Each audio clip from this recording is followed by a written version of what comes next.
All right, so I'm going to show you how I created this image falling through a tunnel. Let me see if I can show it to you. In the app Photopea or Photopea, which is an online editing program that is almost identical in its functions to Photoshop. So I'm going to open up a new tab, and I'm going to go to photopea.com. I'm going to do File New. I'm going to go to Screen and then Full HD and hit Create. Now, I'm going to add a new layer. And I'm going to pick for my foreground color and my background color. I'm going to take the little cursor and push it all the way up into the right-hand corner so it's the color at its most intense. So you see I did that for my foreground color. I did that for my background color. I picked two colors that I like, and then I'm going to create a gradient. Okay, so now I'm going to right-click on this layer. I'm going to click on Blending Options, and I'm going to click on Drop Shadow, and then I'm going to hit OK. So now that I've done that, I'm going to do Layer, Duplicate Layer. I'm going to hide the top layer, and I'm going to change the layer below it just slightly.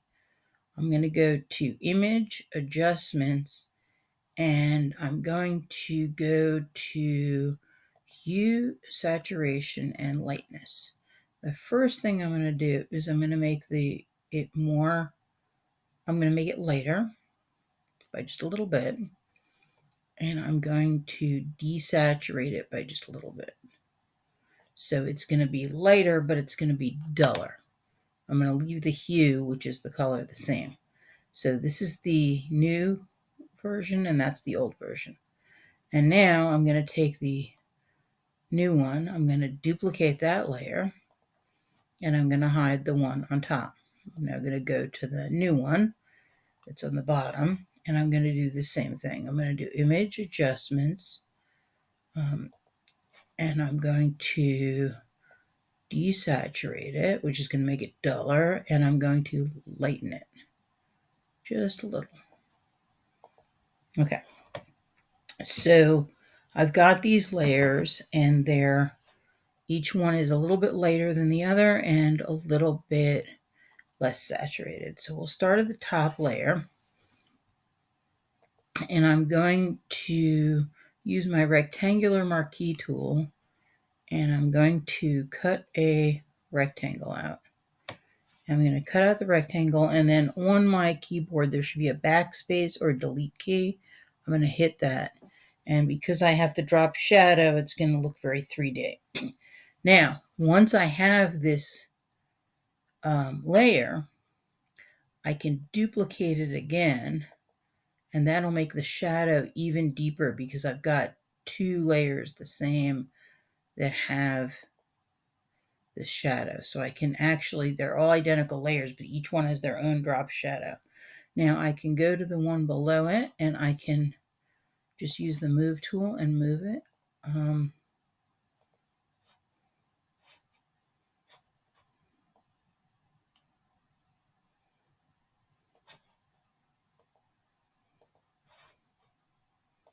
I'll go to the one below that.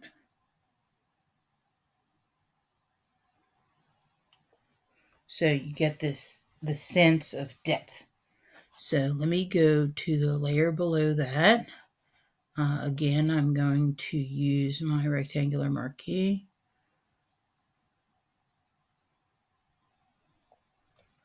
I'll hit the delete key or the backspace key. Select, deselect, and now I'm going to duplicate the layer, and I'm going to go to the one underneath and just pull it out slightly. So I'm creating this sense of depth, almost like a staircase or a tunnel. And I can keep doing that. So let me go to the layer below that, and I'm going to duplicate that layer. And then I'll cut this out. You can see I've got this nice feeling of deep space. Now, the next thing that you're going to do is you're going to hide all the layers.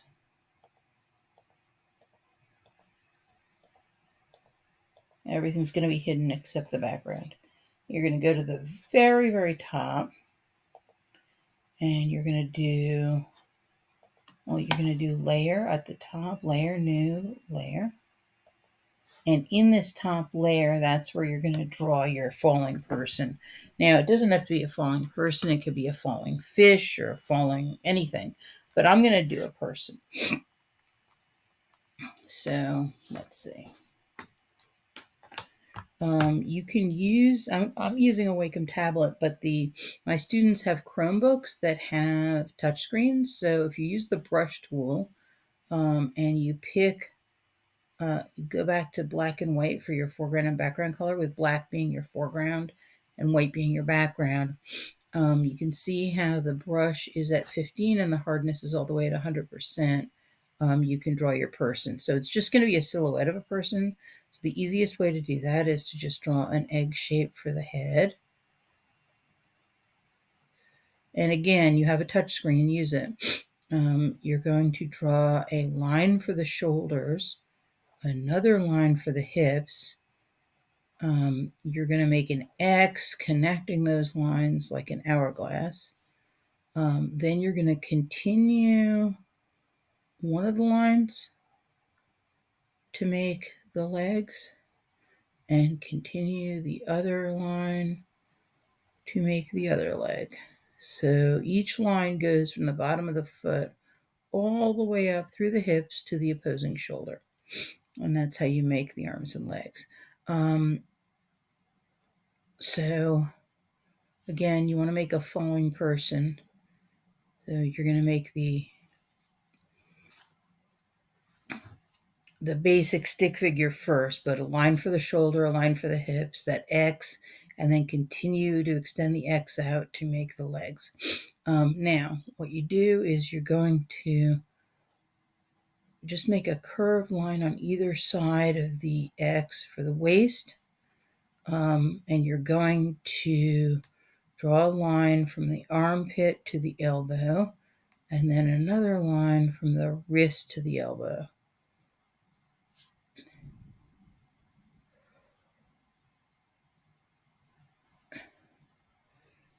And that'll give your person a natural sense of, where the lines go in and out. So you're starting at the middle of the waist, and you're going to go to the knee,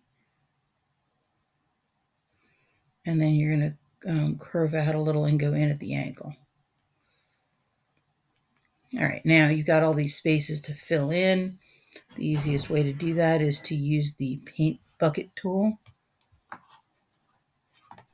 So if you go to the gradient tool, hidden underneath it is a paint bucket tool. So I'm going to now just use it to fill in the black areas.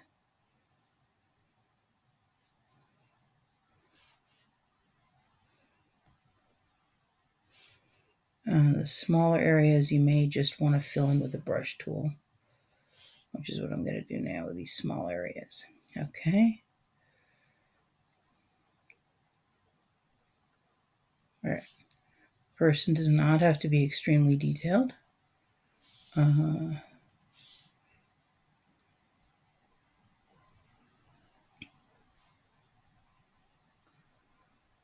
right. So let's see. I'm going to make the feet a little bigger.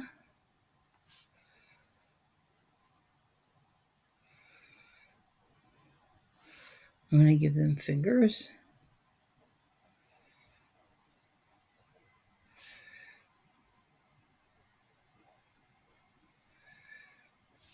And make the neck a little bigger and the head a little bigger.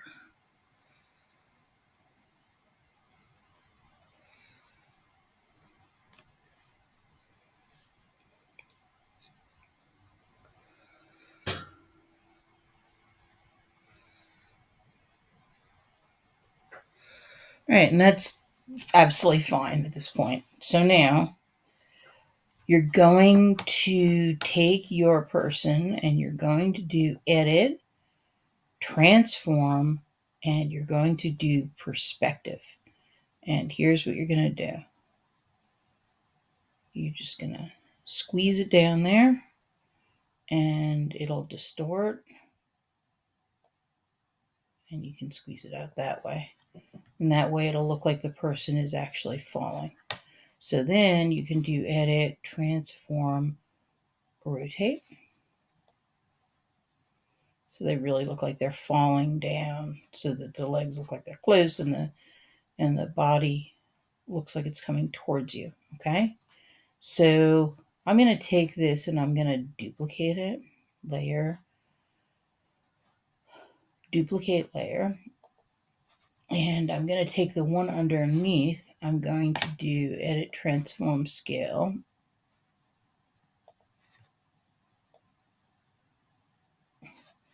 And then I'm going to do edit, transform, rotate.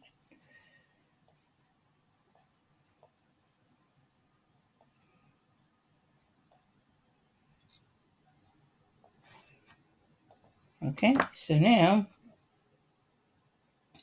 the next step is I'm going to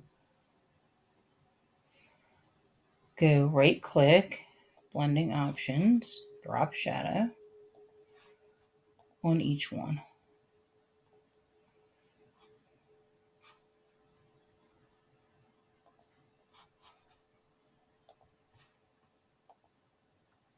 And now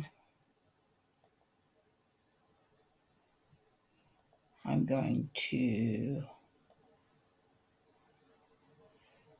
start adding back in layers.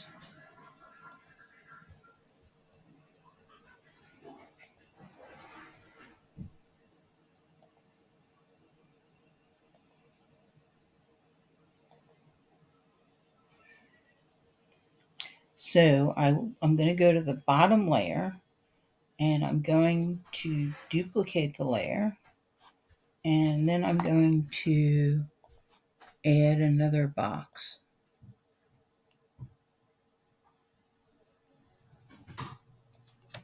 I'll hit the backspace key. I'm going to go to the bottom layer again, duplicate it again,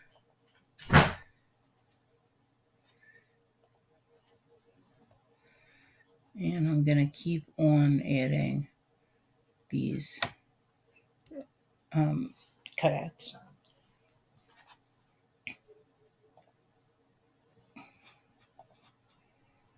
So the other thing that you can do, I'm going to go to this layer again, duplicate it. The other thing that you can do is you can change the rectangular marquee to an elliptical marquee, and that can be kind of interesting as well.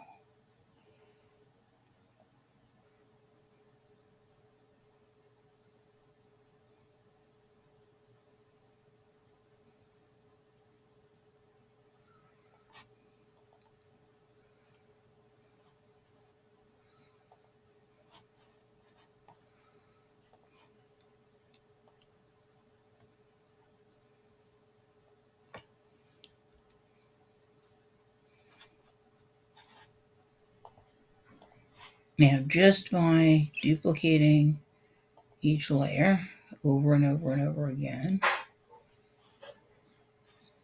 and moving them,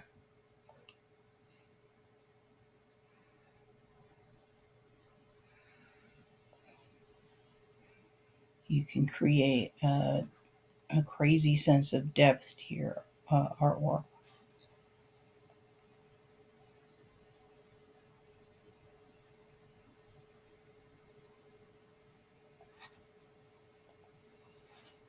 You can also rotate layers, edit, transform, rotate.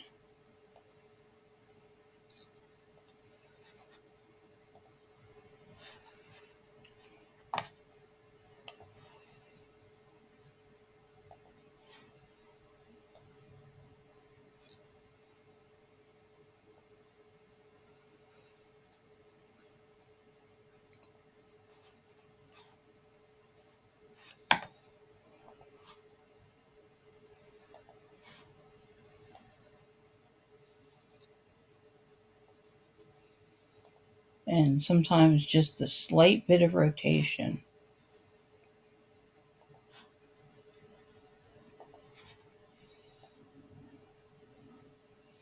can add to the dizzying sense of vertigo.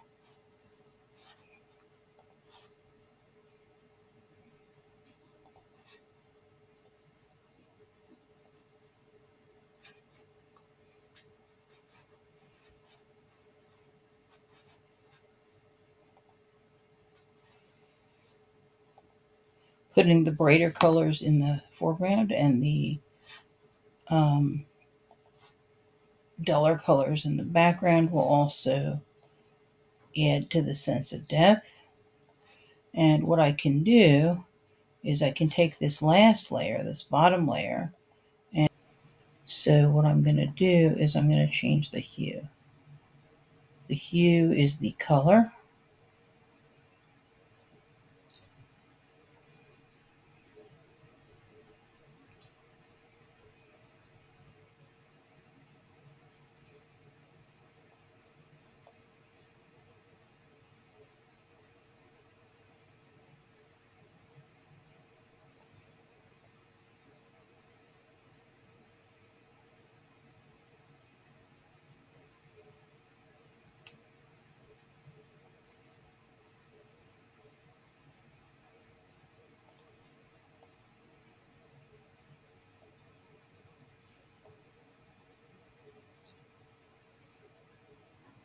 All right, now I'm going to hit OK, and then I believe what I'm going to do with this layer, the second layer, this figure, is I'm going to go to blending options, and I'm going to actually get rid of the drop shadow, because the drop shadow would be if it were against a surface, but if it's falling into space, then it wouldn't have the drop shadow.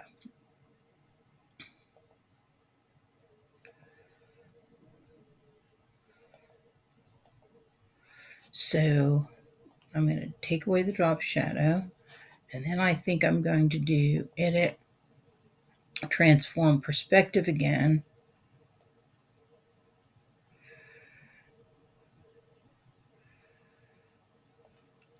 And this time I'll make it look like the head is nearer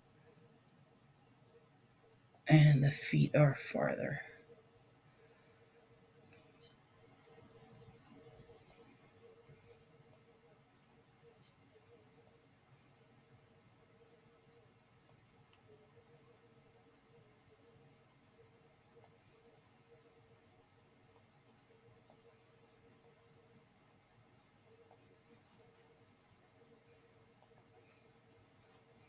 And then I think I will do edit, transform, rotate,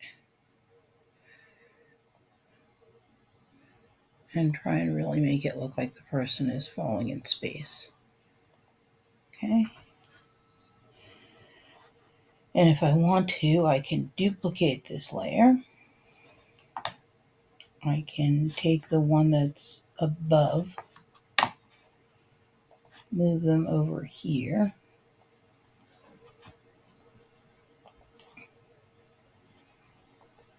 make them larger,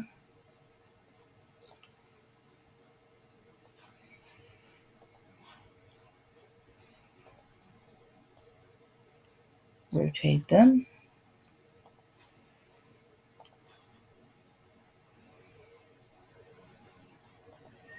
do the perspective again, make them like their feet are towards me and their heads are farther away. And then because it's on top of the stairs, I will use the blending options and add that drop shadow back in again.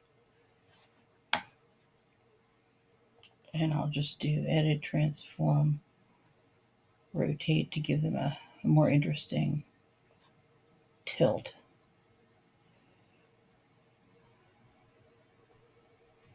Maybe make them go off the edge of the paper.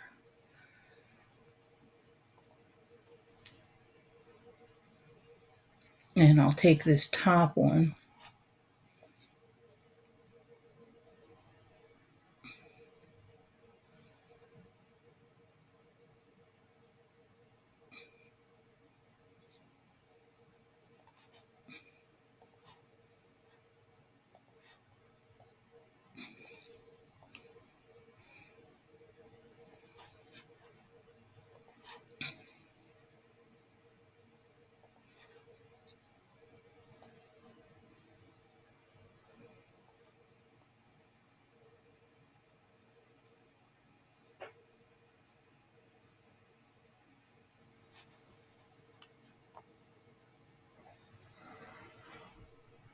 And I think I'll pick a slightly lighter gray color, just slightly, and I'll do Edit Fill.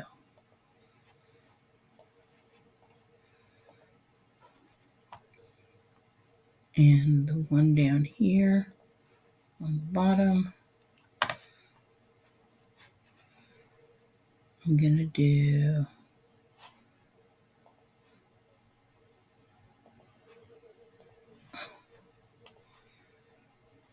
a slightly lighter gray color.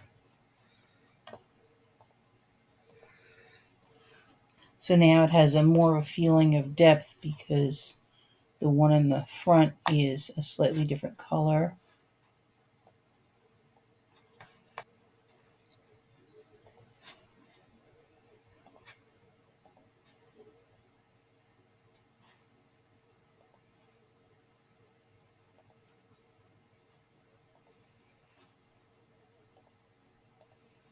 By making them 3 different shades of gray, it actually gives the feeling of depth because the one in the front is the most intense color and the ones that are farther away tend to fade.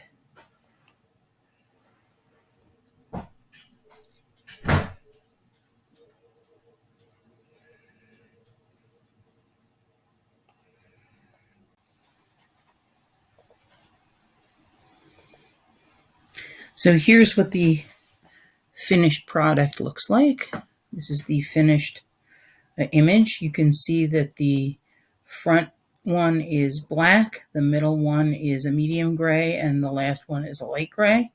And that the first 2 have drop shadows on them, but the last one doesn't because it's fallen out into the sky, so there wouldn't be anything for the shadow to land on.